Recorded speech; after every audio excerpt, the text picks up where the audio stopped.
인민군 창건일, 4월 달에 이런저런 날들이 참 많아요. 태양절, 김일성 탄신 등등 쭉 있죠. 그래서 핵실험, 그리고 장거리 미사일 발사 등등, 또 그에 따른 미국의 선제 타격, 뒤숭숭한 한반도 위기 상황.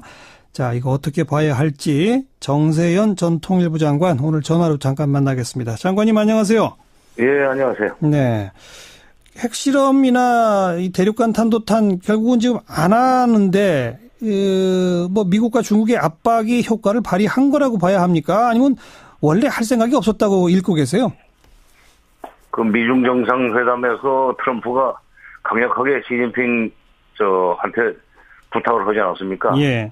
북한을 좀 세게 좀 압박을 해서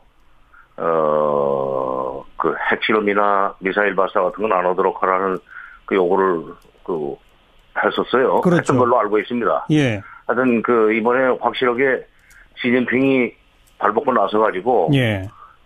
중국을 세게 압박을 했는데 예.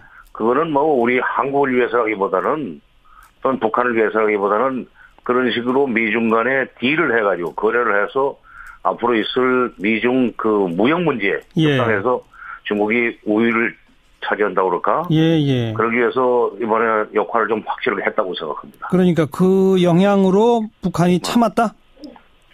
북한이 참는다기보다는 함부로 못했다? 일을 못 벌렸죠. 큰일 날 수 있으니까. 예. 지금 갈비선호가 좀 들어가고 있지 않습니까? 동해로. 그렇죠. 그 다음에 또, 뒤따라서, 미시간 호인가? 예. 핵잠수함도 가 있고, 이렇게 되면은, 예. 북한한테는 굉장히 큰 압박이 돼.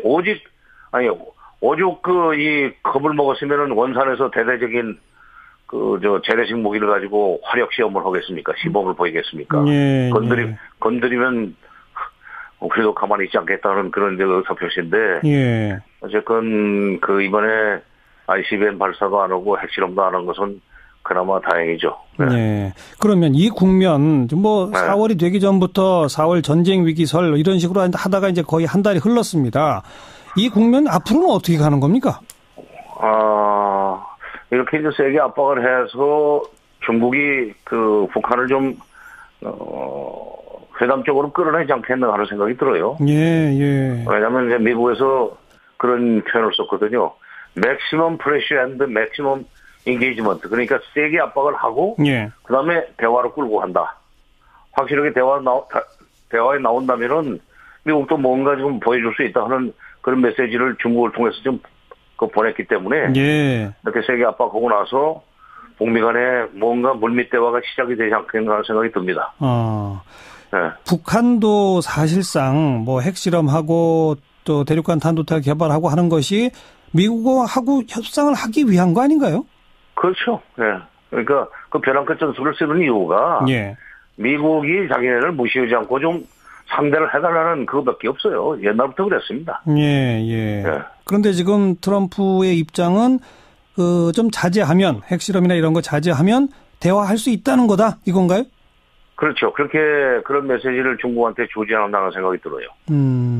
일단 확실하게 이번에 사고 치지 못하도록 하고. 예. 그다음에 뒤로 중국이 좀 북한을 달래가지고, 앞으로 핵과 미사일 관련돼서 뭔가, 진전된 입장을 보여줄 수 있다면, 미국이 못 만날 이유가 없다 하는 메시지를 보냈으려고 생각합니다. 아마 뉴욕 채널 같은 걸 통해서 얘기가 건너가거나, 아니면은 또, 뉴욕에서 원래 만나기로 돼 있던 게 4월 중순에 만나기로 돼 있던 게 1.5 트랙입니다. 1.5 트랙 대화를 하게 돼 있었는데. 1.5 트랙이 뭡니까?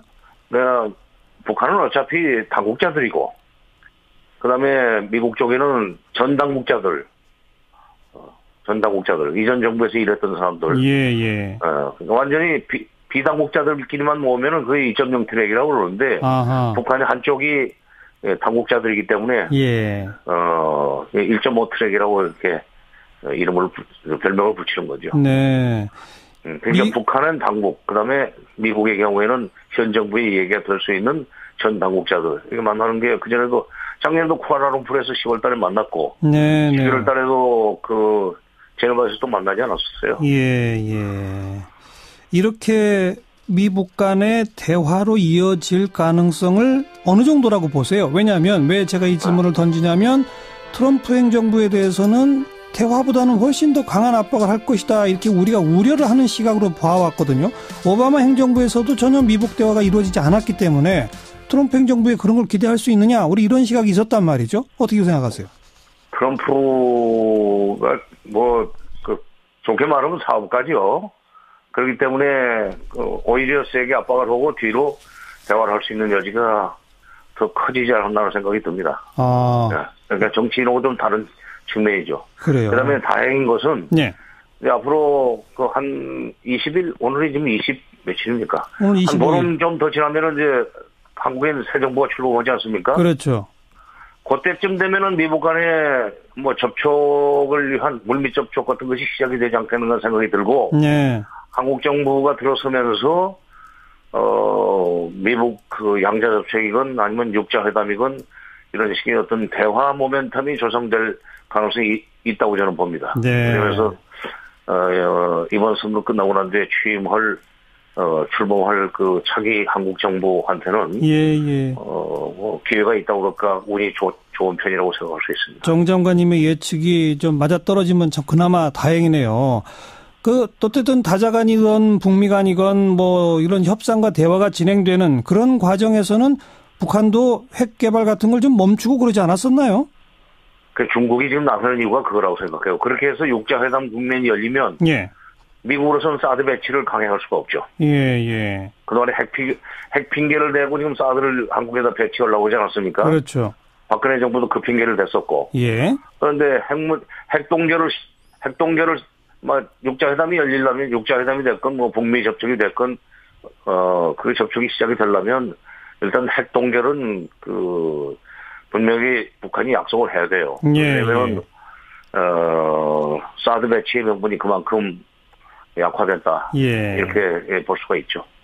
거기서 말씀하신 핵 동결이라고 하는 거는 전면 폐기. 핵실험 중지. 그렇죠. 그러니까 핵과 관련된 일단 활동들은 현 수준에서 딱 스톱시켜 놓는다 이런 거죠. 그렇죠. 폐기 이런 건 아닌 거고요. 그거는 마지막에 하더라도 마지막에 하죠. 그리고 평화협정하고 바꾸려고 겁니다. 미북 평화협정. 북한으로서. 그러면 좀 먼 훗날에 바라볼 수 있는 그런 목표고, 당장은 핵동결로부터 시작을 해야죠. 그동안에 여러 차례 그런 대화, 육자회담 테이블 등등이 있다가 다 중단되고, 또 있다가 중단되고, 도대체 왜 자꾸 이렇게 가다가 중단되는 겁니까? 근데, 북한도 합의가 된 것을 잘 이행하지 않은 측면이 있어요. 여러 가지 핑계를 대면서. 근데, 미국도 또, 상대방 핑계 대면서 합의한 것을 이행하지 않은 그런 경우도 많이 있었습니다. 피상파장이에요. 북한만 약속 위반하고 그러지는 않았었어요. 근데 이제 우리는 북한은 나쁜 나라고 미국은 좋은 나라니까 미국이 그럴 리 없다 하는 생각을 하고 있지만 실질적으로 보면은 외교의 세계에서 약속을 그대로 지킨 나라가 어디 있습니까? 4월 중에 계속 전쟁 위기설이 나올 때 제일 컸던 게 미국의 선제 타격설이었거든요. 우리 정 전 장관은 그 점은 어떻게 생각하세요? 그때 저는 선제 타격은 현실적으로 어렵다는 얘기를 저는 여러 매체를 통해서 얘기를 했었습니다. 왜냐하면 94년에 김영삼 정부 때죠. 클린턴 정부. 그때도 북한에 영변 치려고 그러다가 그만두지 않았어요? 근데 그때는 북한에 핵무기가 없을 때입니다. 핵 원자로만 하나 있었죠, 영변에. 그렇죠. 근데 그거를 때렸을 경우에 북한이 반발해서 전쟁이 벌어지면은 엄청난 희생자가 나오고 복구하는데 돈이 많이 든다고 그래서 미국이 겁을 내고 있었어요. 그러다가 김일성이 그때 남북 정상회담 카드를 꺼내들면서 북폭 필요가 없어져가지고 운 좋게 비켜갔는데 지금은 북한이 미국의 계산으로는 미국 정보기관의 판단으로는 핵무기를 이미 10개 내지 20개 가지고 있다고 그러지 않습니까? 그게 어디 있는 줄 알고 때린다는 얘기입니까? 그거는 현실적으로 선제 타격은 모든 옵션은 테이블에 올라 있다고 얘기를 하면서도 하지만 미국에서도 선제 타격은 빼놓고 얘기를 했어요, 실질적으로. 그러니까 미국의 말을 잘 곱씹어 보면은 선제 타격은 현실적으로 어렵다는 것을 자백을 많이 했어요, 그 사람들이. 그래서 저는 자신 있게 선제 타격은 어렵다. 알겠습니다. 다만, 예. 그러니까 북한은 벼랑 끝 전술로 그동안 계속 미사일 발사 뭐 등등을 쭉 밀어붙여 온 거고 네. 중국과 미국이 이번에 최후의 압박을 통해서 뭔가 모멘텀을 다오. 그런 문제 대화 국면으로 가자. 그 마지막 고비를 넘고 있다. 이렇게 정리하면 되겠습니까? 그렇죠. 그래서 예. 이제 그게 5월로 넘어가면은 우리가 그 북핵 문제 해결의 어떤 그 중요한 역할을 할 수 있는 네. 그 찬스가 오리라고 생각을 합니다. 정세현 전 장관님의 전망이 제발 좀 맞아떨어지기를 기대하면서 지켜보겠습니다. 오늘 고맙습니다. 예. 네, 정세현 전 통일부 장관이었습니다. 예. 그러기 위해서 이번에 역할을 좀 확실하게 했다고 생각합니다. 그러니까 그 영향으로 북한이 참았다? 북한이 참는다기보다는 함부로 못했다? 일을 못 벌렸죠. 큰일 날 수 있으니까. 예. 지금 갈빈선호가 좀 들어가고 있지 않습니까? 동해로. 그렇죠. 그 다음에 또, 뒤따라서, 미시간 홍가? 예. 핵잠수함도 가 있고, 이렇게 되면은, 북한한테는 굉장히 큰 압박이 돼. 오죽 이 겁을 먹었으면은 원산에서 대대적인 재래식 무기를 가지고 화력 시험을 하겠습니까? 시범을 보이겠습니까? 건드리면, 그래도 가만히 있지 않겠다는 그런 의사표시인데, 어쨌건, 이번에 ICBM 발사도 안 하고 핵실험도 안 한 것은 그나마 다행이죠. 네. 그러면 이 국면, 4월이 되기 전부터 4월 전쟁 위기설 이런 식으로 하다가 이제 거의 한 달이 흘렀습니다. 이 국면 앞으로는 어떻게 가는 겁니까? 이렇게 이제 세게 압박을 해서 중국이 북한을 좀, 회담 쪽으로 끌어내지 않겠나 하는 생각이 들어요. 왜냐면 이제 미국에서 그런 표현을 썼거든요. Maximum pressure and maximum engagement. 오늘이 북한 인민군 창건일, 4월 달에 이런저런 날들이 참 많아요. 태양절, 김일성 탄신 등등 쭉 있죠. 그래서 핵실험 그리고 장거리 미사일 발사 등등 또 그에 따른 무슨 미국의 선제 타격, 뒤숭숭한 한반도 위기 상황. 자, 이거 어떻게 봐야 할지 정세현 전 통일부 장관 오늘 전화로 잠깐 만나겠습니다. 장관님 안녕하세요.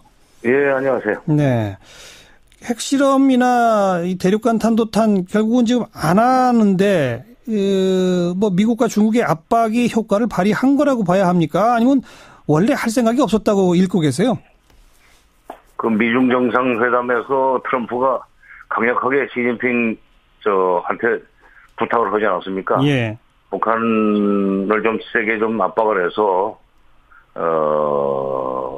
핵실험이나 미사일 발사 같은 건 안 하도록 하라는 요구를 했었어요. 그렇죠. 했던 걸로 알고 있습니다. 예. 하여튼 이번에 확실하게 시진핑이 발벗고 나서가지고 중국을 세게 압박을 했는데 그거는 우리 한국을 위해서라기보다는 또는 북한을 위해서라기보다는 그런 식으로 미중 간에 딜을 해가지고 거래를 해서 앞으로 있을 미중 무역 문제 협상에서 중국이 우위를 차지한다고 그럴까? 그러니까 세게 압박을 하고 그다음에 대화로 끌고 간다.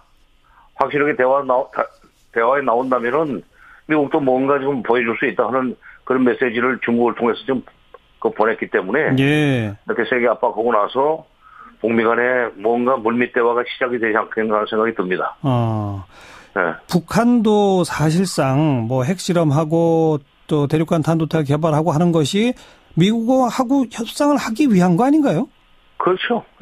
그러니까 벼랑 끝 전술을 쓰는 이유가 미국이 자기네를 무시하지 않고 좀 상대를 해달라는 그거밖에 없어요. 옛날부터 그랬습니다.